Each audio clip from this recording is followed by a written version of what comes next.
India Live, India's voice to the world. I'm Amritpal Singh. Coming up in the next 30 minutes, India's Prime Minister Narendra Modi addresses the International Conference on Agriculture. Economists says agriculture is at the corner of India's economic policies. Amid escalating tension, U.S. Defense Secretary Lloyd Austin approves sending of more warships and fighter jets to West Asia to increase support for the defense of Israel.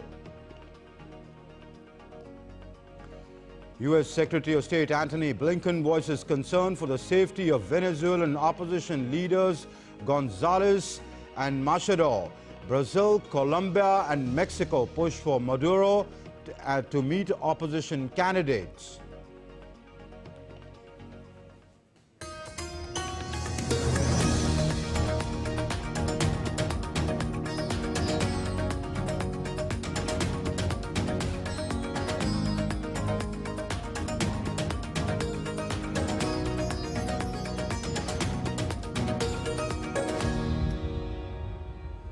India's Prime Minister Narendra Modi praised India's food security system during his address at the 32nd edition of the International Conference on Agricultural Economists in New Delhi on Saturday.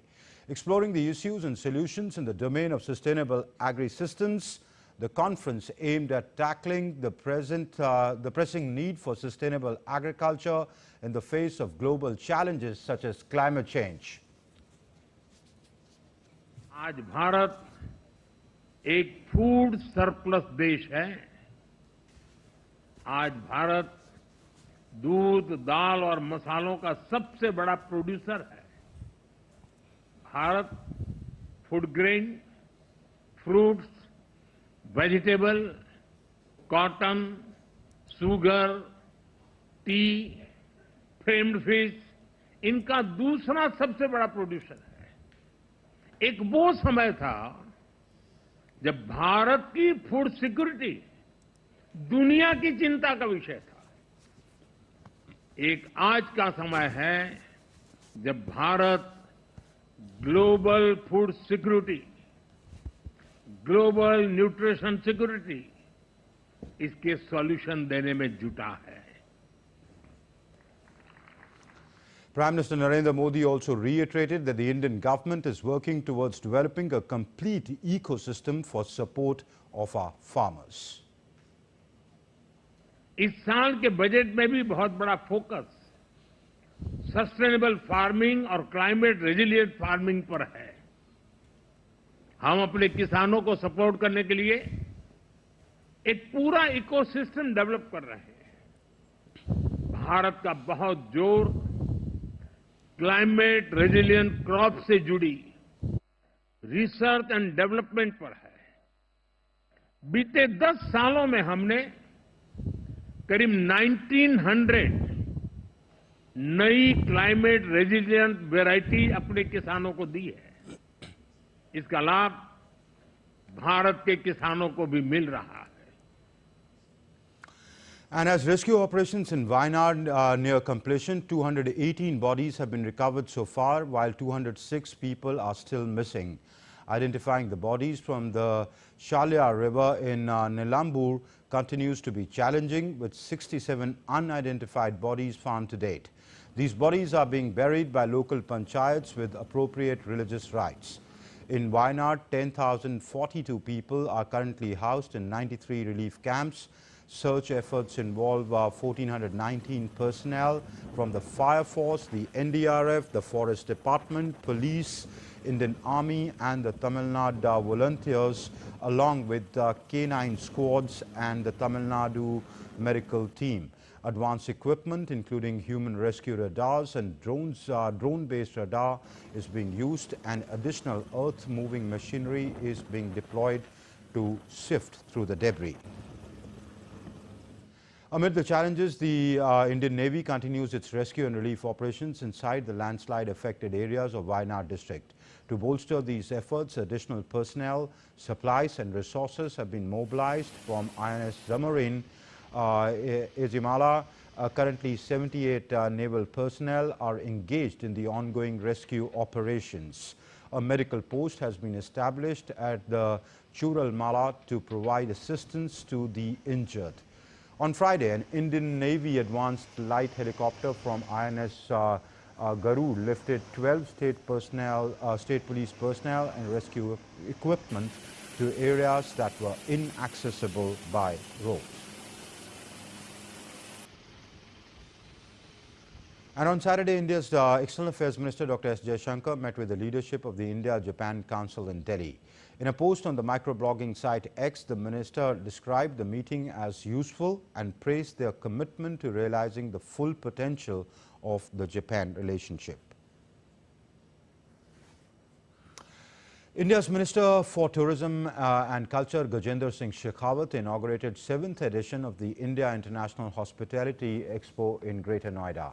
The 4-day business-to-business event with over 1,000 exhibitors has Vietnam partnering with the IHE, while Himachal Pradesh is the focus state for promoting tourism destination at the expo. Tourism has all the potential which can drive the Indian economy to become a third largest economy of the world. और ऐसे समय में इस तरह के विश्व स्तरीय आयोजन का किया जाना निश्चित ही अत्यंत महत्वपूर्ण भी है, समय की और की आवश्यकता भी है, समय की मांग भी है. The U.S. military will deploy additional fighter jets and Navy warships to West Asia as Washington seeks to bolster defenses following threats from Iran and its allies, the Hamas and Hezbollah. U.S. Defense Secretary Lloyd Austin has approved sending additional Navy cruisers and destroyers to West Asia and Europe. The authorities have also confirmed to send additional squadron of fighter jets to West Asia. U.S. Defense Secretary Lloyd Austin has informed Israel about the current and future changes to U.S. forces in the Middle East. Pentagon spokesperson Sabrina Singh told reporters that after a call between the U.S. Defense Secretary and the Israeli Defense Minister, that move could include deploying additional forces to the region. Secretary Austin spoke with Israeli Minister of Defense Gallant this morning about the destabilizing threats posed by Iran, its partners, and proxies. The Secretary reiterated ironclad support for Israel's security and informed the minister of additional measures to include ongoing and future defensive force posture changes that the department will take to support the defense of Israel.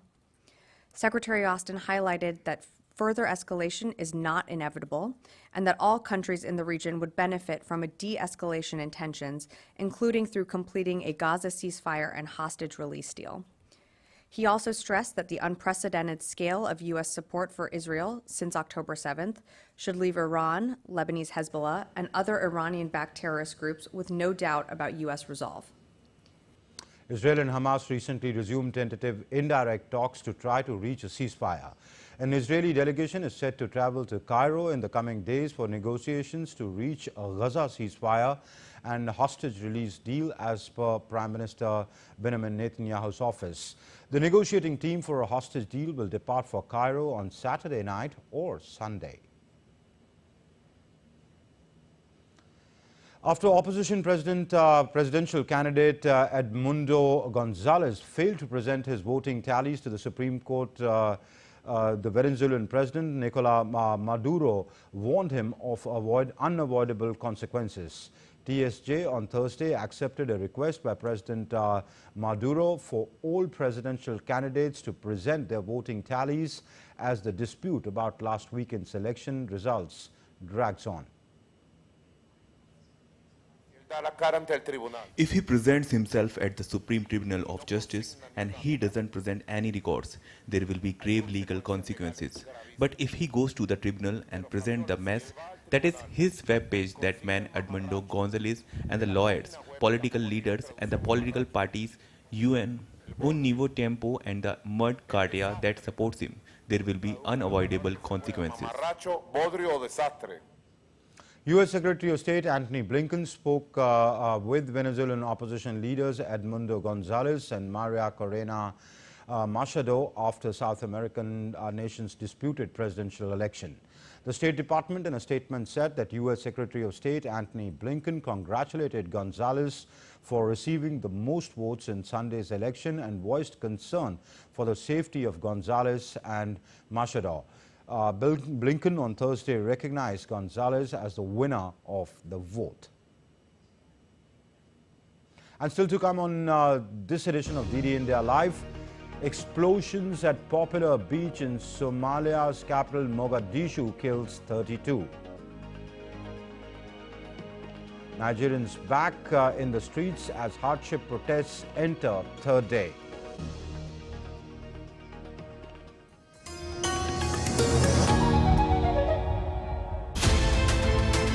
Why has India been targeted persistently with negative and hostile coverage in the Western media? Why are Western media so hell-bent on trying to prevent and block India's rise as a major power? I mean, what can be done to fight back, and how can we establish a different information order in the world? They condemn us, criticize us, our elections, our system, anything to do with India. Who are you to dictate and tell me if a person is elected, it's autocratic? Oh, it's a threat to democracy. Threat to democracy.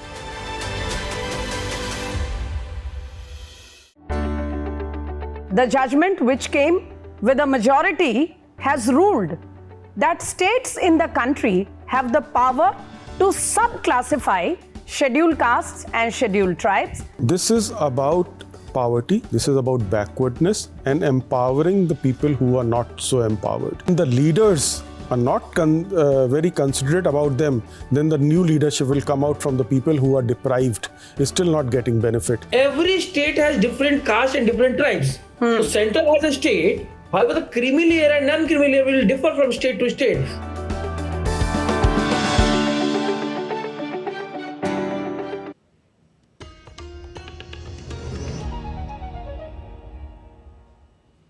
You're watching DD India Live. I'm Amritpal Singh. In Somalia, at least 32 civilians were killed and 63 injured in an explosion on a popular beach in capital Mogadishu late on Friday evening. An attack blamed by Somali state media on the terrorist Islamist group Al-Shabaab. It was the deadliest attack in the Horn of Africa since the twin car bombs detonated near a busy market intersection in October 2022, killing at least 100 people and wounding 300 others. Well, for this particular incident, there was no immediate claim of responsibility by Al-Qaeda-linked Al-Shabaab, which has claimed similar attacks in the past, including the car bomb attack in 22. In addition to the civilians killed, Aden said that one of the attackers had blown himself up while 3 others had been killed by security forces. One attacker was captured alive while 1 soldier was killed during the assault. State news agency had earlier said that 5 Al-Shabaab attackers had been killed by security forces while the 6th one had blown himself up during the assault. And in Nigeria, protesters started the day 3 of the nationwide hardship protests in the commercial capital of Lagos on Saturday. People gathered and sang the national anthem, which was banned by Nigeria's government 2 months ago. Nigerians have been protesting economic hardships caused by President Tinubu's reforms that have caused rampant inflation, weakened the currency, and inflicted hunger on ordinary Nigerians. And earlier, DD India correspondent Ajak Mangut sent us this report from Abuja in Nigeria, where police fired several rounds of tear gas to disperse demonstrators. Protesters in Nigeria's capital Abuja say they are struggling to buy food due to the rising cost of living. They say they've had enough of what they see as bad governance and are demanding change. The demands are very simple. Nigerians are suffering. What can the government do? And if the government cannot do anything, the government should step aside. We are tired. We want them to understand that our voice must be heard. We are not slaves. We are not cowards. They should end hunger. They should end insecurity. They should end bad government. They should end poor healthcare.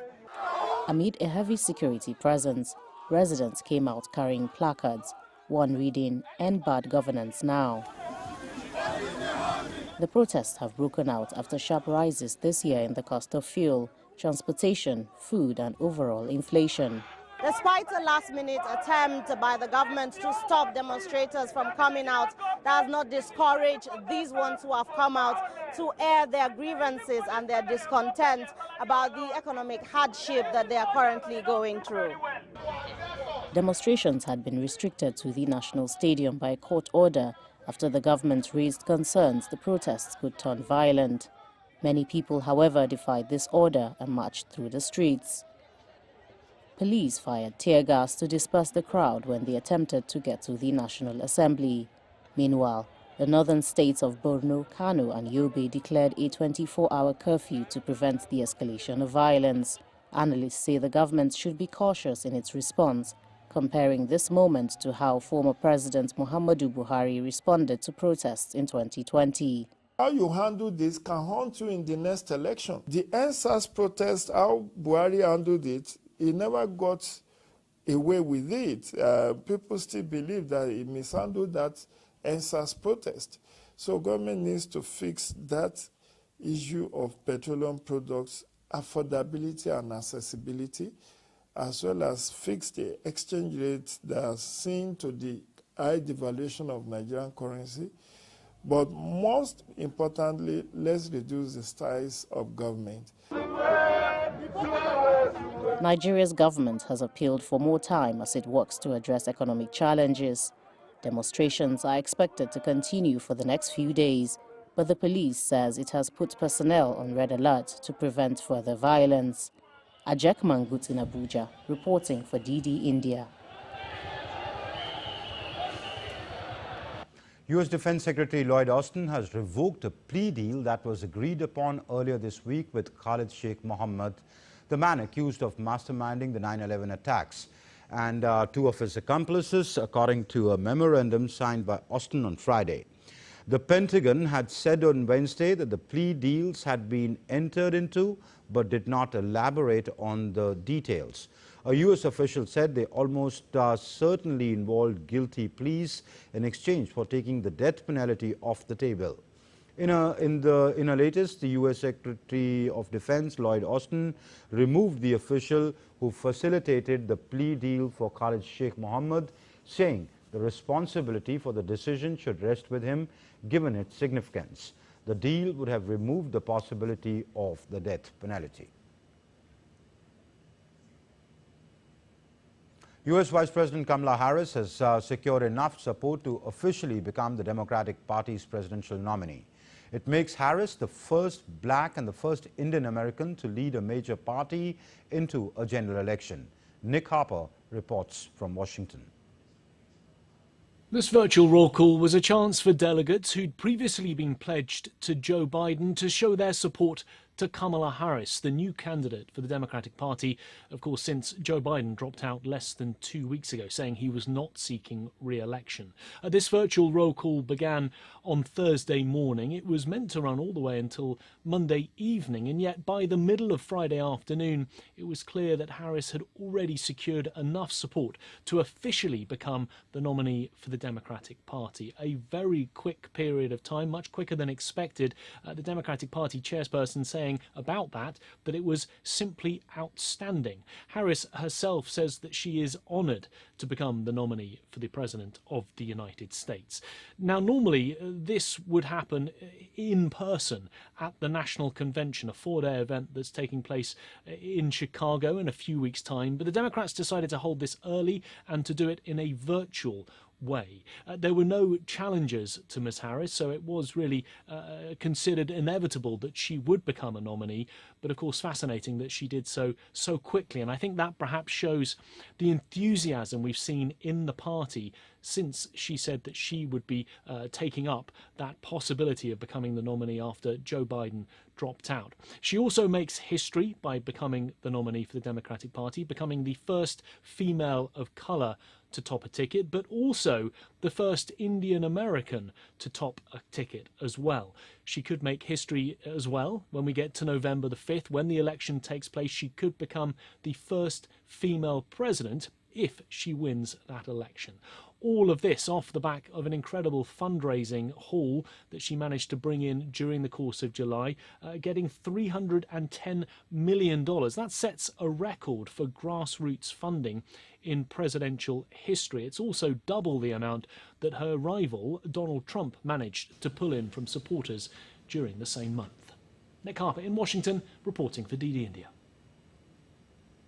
On Friday, India's group captain Shubhanshu Shukla made history by being appointed as the primary mission pilot for NASA's upcoming mission Axiom 4, the ISS, or the International Space Station, in ISRO-NASA joint effort. Shubhanshu Shukla was born in Lucknow in the Indian state of Uttar Pradesh on 10th of October 1985. A former student of the National Defence Academy, he went on to be a commissioned officer in the Indian Air Force's fighter stream in June 2006. Shukla is a fighter combat leader with 2,000 hours of flying experience. His parents are on cloud 9 with their son's amazing feat. Group Captain Shubhanshu is going to be the second Indian in space after the legendary Rakesh Sharma. We are truly happy that our son has achieved this success. We were delighted to know that he was selected as the primary pilot in the mission. To reach such heights, to be known in the whole world and India, every parent feels happy to see their child reach such heights. In Bangladesh, quota protesters have declared a countrywide non-cooperation movement starting this Sunday. Following a recent surge in violence and to highlight their 9-point demand, the announcement was made by the two coordinators of the anti-discrimination student movement through various social media platforms on Friday. The protesters also plan to stage demonstrations across the nation on Saturday. This new wave of activism comes after nearly 2 weeks of relative calm, which was disrupted by violent clashes on Friday.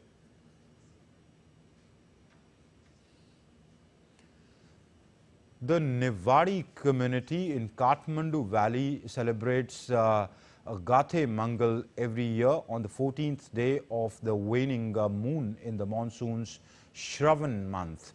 This cultural heritage has been practiced in Kathmandu Valley since the Lichchavi period.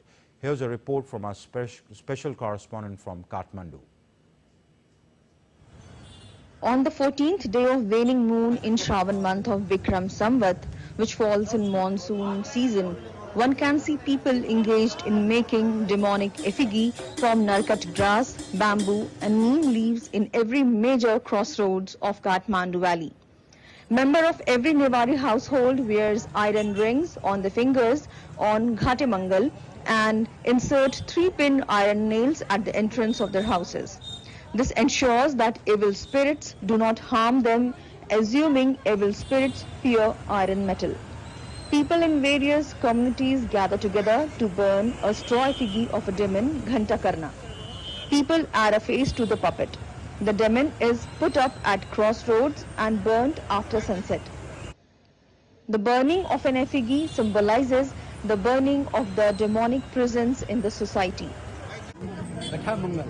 So the Newari people, local people who can celebrate this Gathe Mangal, they can use like nail. This can stuck in outdoor, and some people, mostly people, they use this for ring also, iron ring, to avoid from demons or something like that. Like our culture in Newari, we have similar culture like Halloween.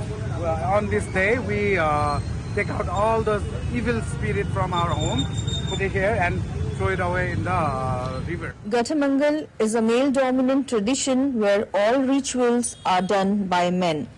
Gathe Mangal ritual is carried out recognizing the existence of evil spirits in human society and warding them off. Shweta Singh for DD India, Kathmandu. And that's all in this edition of DD India Live, but do let us know your thoughts on the news of the day. You can connect with us on Facebook, X and also Instagram. We'll be back with more news as it breaks here on DD India. I'm Amrit Pal Singh, and from my entire team in Delhi, thanks for watching DD India Live.